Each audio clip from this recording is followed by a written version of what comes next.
In this pod-slice summary of the Huberman Lab Podcast, Dr. Andrew Huberman talks about interconnected themes of tenacity, willpower, and motivation, their distinct definitions, and how they are managed within the brain. Tenacity refers to the determination to persist under pressure and resistance, while willpower encompasses the drive to act or the ability to resist certain things. These abilities, often confused with habits, require a high level of mental energy to intervene in our default brain processes and govern our actions or inactions. This mental energy stems from neurons or nerve cells in our brains and bodies, which use chemical and electrical signaling that requires fuel from glucose, ketones, and other energy sources.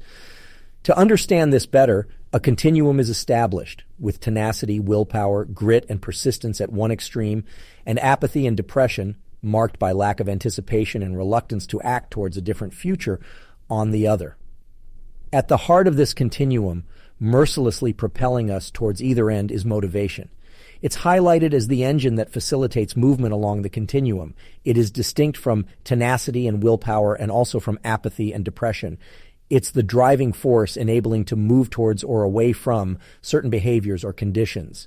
The host points out that the process of summoning willpower or tenacity requires effort and can feel draining, leading to discussions in psychology about whether willpower is a limited resource, a concept referred to as ego depletion.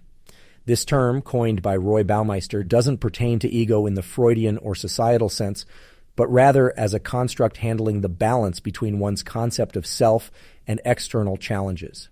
The depletion occurs each time willpower is called upon, like fuel being burnt each time a car is driven. However, this theory sparks a debate in recent years about the exact nature of willpower as a limited or boundless resource. The podcast points to upcoming discussions on this controversy and how accurate science-based tools can be used to improve one's willpower and tenacity effectively. This portion of the transcript delves deeper into the conceptualization of willpower and tenacity.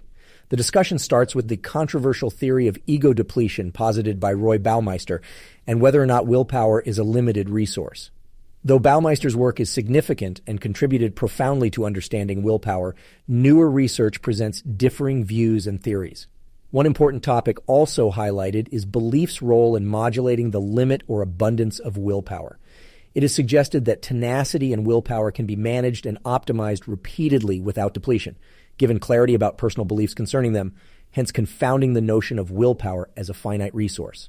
Further, the discussion outlines the role the autonomic nervous system plays in fostering tenacity and willpower. The neural processes affecting willpower are intricate. They involve several regions of the brain and are closely linked to our autonomic function.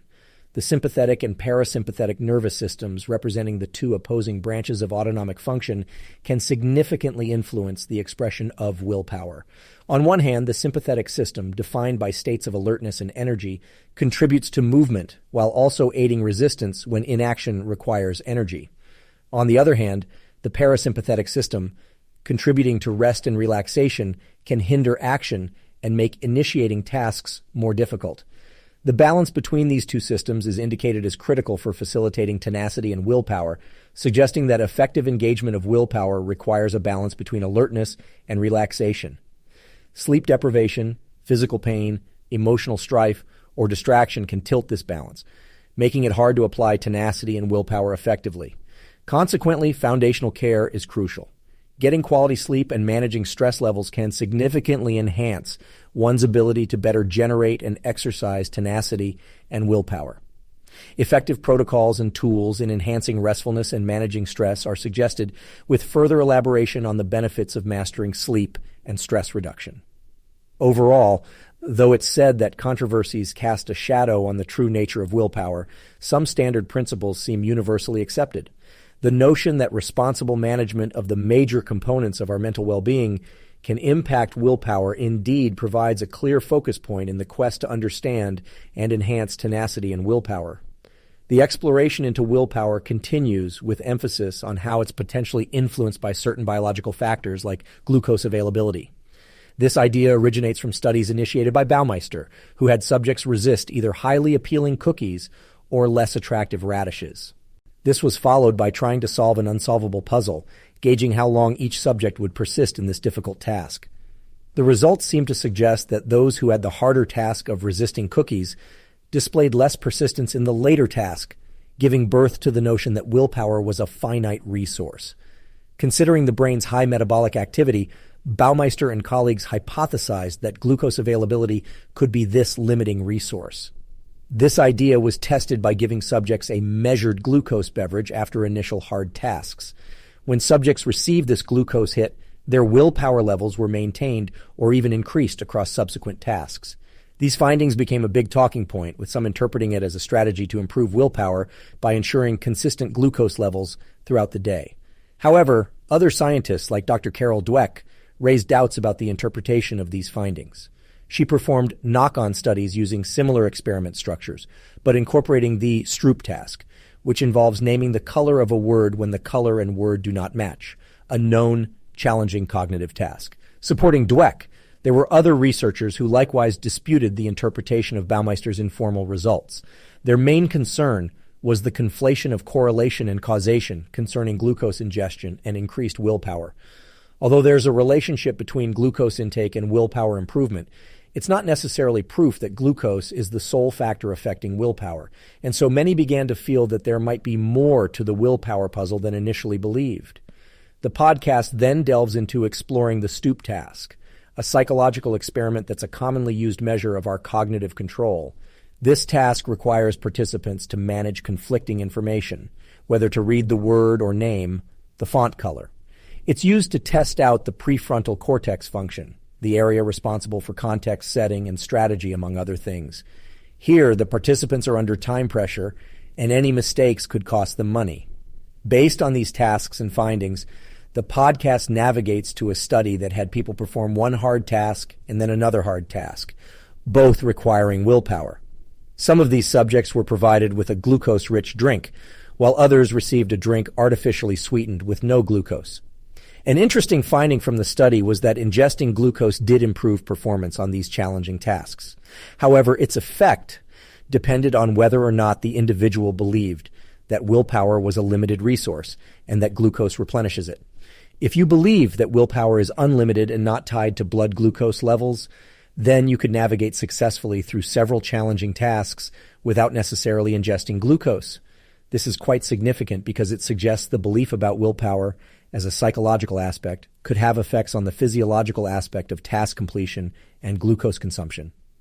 Researcher Carol Dweck sums it all up concisely in the study, whose title says, "Beliefs about willpower determine the impact of glucose on self-control." While some schools of thought challenge these findings, arguing that real life often throws a series of challenges at individuals, the tools to navigate these challenges, they argue, are available regardless of which psychological models of willpower and tenacity you subscribe to. Interestingly, the podcast reveals key insights on the physiology of tenacity and willpower. It cites over 24 studies focusing on one particular brain area, the anterior mid-cingulate cortex, a division of the larger cingulate cortex. This brain area, situated in the frontal lobes, is integral to engaging the feeling of tenacity and willpower, regardless of the nature of the tasks individuals are confronted with. And even more fascinating is that this brain area is highly subject to plasticity, meaning there are specific things we can do to improve the activity and size of this particular brain area, enhancing our capacity for tenacity and willpower across all circumstances where they are required. The podcast deepens our understanding by discussing the role of the anterior mid-cingulate cortex, AMCC, a part of the brain specifically associated with tenacity and willpower. The AMCC, situated in our frontal lobes, interacts with an array of different brain regions, thus cultivating its unique importance. Dr. Huberman explains through numerous investigations, evidence highlights that the AMCC plays a vibrant part in engaging tenacity and willpower. Stating the findings from human-based experiments, he articulates that high-achieving individuals tend to have elevated levels of activity in the AMCC, even during rest. Furthermore, individuals who have shown success in resisting food, often due to dieting restrictions, exhibit increased activity in their AMCC, demonstrating an exertion of willpower, while those failing to show this resistance show the opposite, diminished activity in the AMCC. A particularly poignant segment tackles mental health, where the AMCC's functionality is brought into question. Depression can lead to lower activity levels within the AMCC, relating back to a lower sense of motivation and even learned helplessness, an adopted belief that no matter what they do, outcomes won't be as desired. The podcast also touches upon the condition of anorexia nervosa, where heightened levels of anterior mid-cingulate cortical activity are observed in individuals living with the condition. This suggests an increased level of willpower and resistance to the consumption of food. On a positive note, a look into superagers who maintain youthful cognitive abilities despite their age showed that they have a larger AMCC volume compared to their age cohorts, suggesting a stronger capacity for tenacity and willpower. Dr. Huberman emphasizes that it's crucial to understand that willpower is not a simple on-off toggle, but a graded scale. Willpower is often situation-dependent, either signifying I absolutely will no matter what, or I absolutely won't no matter what. This means that the AMCC, as a pivotal driving force behind willpower, must also be attuned to ever-changing contexts and reward systems.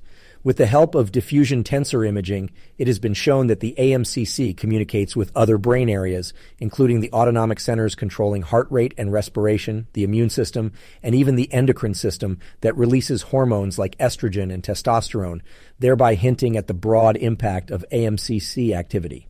The podcast, therefore, emphasizes the major role of the anterior mid-cingulate cortex in willpower, tenacity, and overall cognitive control. With its robust interconnections and flexible functionality, the AMCC could be integral in improving our capacity to confront challenges and thrive in various life aspects. This portion of the podcast establishes that the anterior mid-cingulate cortex, AMCC, extends its influence to several areas responsible for various behavioral patterns. The AMCC connects with the premotor centers, the areas that organize specific behavioral patterns, that either engage in a behavior or resist a behavior. Therefore, the AMCC holds an essential role in facilitating or suppressing particular actions. Moreover, the AMCC has a strong link with the brain's reward pathways. It can induce dopamine release and similarly respond to dopamine release, which can be generated by behavioral actions or pharmacologically. These associations emphasize AMCC's crucial role as a multifunctional hub. The discussion quotes Lisa Feldman Barrett, whose work revolves around studies on emotions and affect. She has made significant contributions to understanding the anterior mid-cingulate cortex. Her work suggests this area possesses the vital duty of facilitating willpower and tenacity. Barrett proposed that the AMCC plays a significant role in allostasis, a process by which the body responds to changes in its environment to maintain homeostasis. Contributing to this, a key study conducted by Joe Parvizi at Stanford University confirmed the direct impact of stimulating the human cingulate gyrus, part of the AMCC. Parvizi's experiment involved electrical stimulation of specific areas in conscious subjects, examining their perceptions in real time. Subjects reported feeling like something was about to happen, a sense of urgency or resistance that only resulted from stimulating the anterior mid-cingulate cortex. This not only aligns with Dr. Huberman's discussion of neural activity patterns and volume changes within the AMCC, but it also distinctly points out that the AMCC acts as a center overseeing our actions and our resistance to certain behaviors or thought patterns, while also mustering resources, highlighting the brain's complex, adaptive nature. By extension, Dr. Barrett's concept of allostasis molds into the podcast discussion, pointing at the AMCC's allostatic function as a potential dial determining the energy consumption of different brain regions. This function responds to our motivational goals or challenges, and intakes information from our brain and body in various contexts, processing it, and thus giving rise to different levels of willpower and tenacity, emphasizing how our bodies activate the anterior mid-cingulate cortex either by motion or by experience resistance. The host suggests a future focus on tools and protocols that could help individuals not only engage their AMCC and thereby access more tenacity and willpower, but also improve its response to different challenging contexts. The podcast segment offered a comprehensive look into how engaging specific behavioral patterns affects our tenacity and willpower. Dr. Andrew Huberman puts emphasis on the role of the anterior mid-cingulate cortex, AMCC, underlining that the AMCC could be developed as a structure to stimulate tenacity and willpower. This activation can be catalyzed through engagement in behaviors that we would prefer not to engage in, or perhaps from resisting participation in behaviors we would typically be inclined towards. Dr. Huberman discusses the example of a study from 2006 by Colcom and colleagues titled Aerobic Exercise Training Increases Brain Volume in Aging Humans. The study took individuals aged between 60, 79, dividing them into two groups, one engaging in cardiovascular exercises and the other focused on stretching type exercises. Each group partook in an hour of exercise 3 times per week. The exercise was moderate intensity cardiovascular training. The results of the study showed that the group engaged in cardiovascular training had a preservation and in some cases an increase in brain volume, especially in the anterior mid-cingulate cortex. This led to a conclusion that the engagement in exercise, which these individuals were not initially predisposed to engage in, according to Dr. Huberman, had resulted in stimulation of the AMCC, and the benefits carried over into other areas of life that require tenacity and willpower. Dr. Huberman highlights that the engagement in new exercises, or ones that may be a challenge, different from the normal routine, is the key trigger for the anterior mid-cingulate cortex. He emphasizes that following an exercise routine that is already being adhered to may not result in the same level of development in tenacity and willpower when compared to the introduction of a challenging or new exercise to one's routine.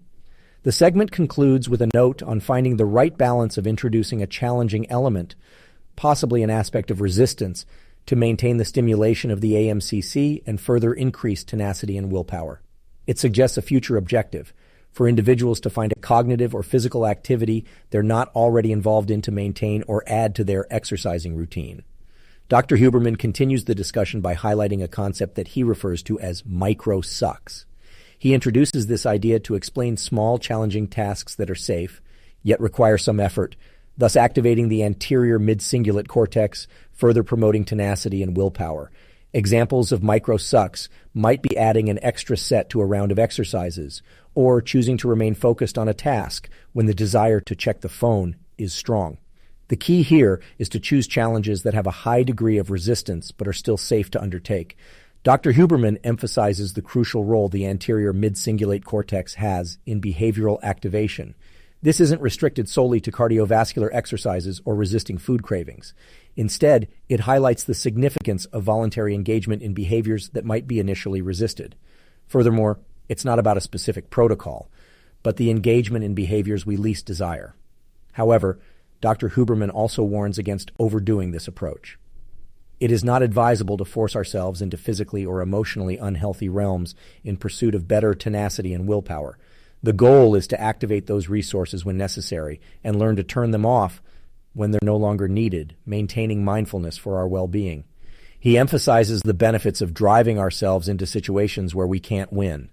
It's in attempting to solve seemingly unsolvable puzzles in various fields of life that our tenacity and willpower are continually strengthened. To illustrate, Dr. Huberman refers to superagers, individuals who retain the cognitive function of a younger person, often engaged in challenging activities, always trying to learn something new and placing themselves in novel, uncomfortable environments. It's the ongoing maintenance of the anterior mid-cingulate cortex that might underlie the will to live. While it's clear that psychology impacts our physiology and vice versa, Dr. Huberman states that belief systems, too, play a powerful role in modifying our physiology. A continuous exploration and avoidance of complacency fortify the neural circuits that enhance tenacity and willpower, according to Dr. Huberman. Further into the discussion, Dr. Huberman stresses that the anterior mid-cingulate cortex is not the ultimate solution to tenacity and willpower. However, its activation plays a crucial role in expressing these attributes, creating a reinforcing loop that promotes their further manifestation in the future. If individuals want to boost their willpower and tenacity, they can trigger the activation of this crucial brain hub. While attaining a heightened sense of tenacity and willpower, the emphasis is placed on resistance. The anterior mid-cingulate cortex aids in allocating resources to tasks we may not want to do, or resist undertaking certain actions due to their perceived harm. According to both psychology and neuroscience literature, our capacity for tenacity and willpower can be significantly improved. A recent study on stress relief as a natural resilience mechanism demonstrated that enduring stressing situations and their subsequent cessation can induce a sense of reward in individuals. This resulting feeling of accomplishment from overcoming stressful situations can, heighten our motivation and resilience for future challenging situations. It further recommends rewarding oneself after overcoming a stressful phase to enhance coping mechanisms for future challenges. In addition, Dr. Huberman suggests choosing challenging tasks, overcoming them, and then rewarding oneself occasionally could reinforce behaviors of tenacity and willpower. However, he advocates for healthy and safe rewards.